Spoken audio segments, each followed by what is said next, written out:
Jenazah seorang nelayan yang tewas di tengah laut saat memancing akhirnya ditemukan. Jenazah ditemukan setelah 2 hari dilakukan pencarian. Alhamdulillah.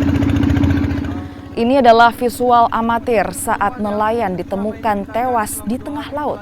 Korban ditemukan oleh nelayan lainnya yang tergabung dalam tim SAR. Jenazah korban ditemukan sekitar 1 mil dari lokasi saat menangkap ikan. Korban diketahui hilang sejak Jumat pekan lalu setelah tersambar petir.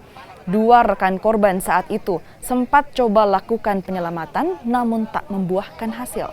Jenazah korban pun kemudian diserahkan kepada keluarga. Jadi kami menerima informasi dari masyarakat bahwa jam 7.15 ada penemuan mayat di sekitar Pelabuhan Feri Kolaka.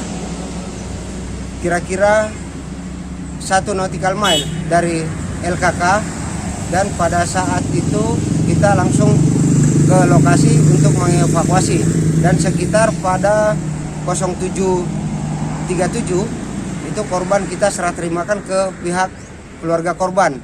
Nah, dengan setelah dievakuasinya dan diserahkan ke pihak keluarga korban, maka operasi SAR kecelakaan kapal terhadap 1 orang man overboard yang tersambar petir dinyatakan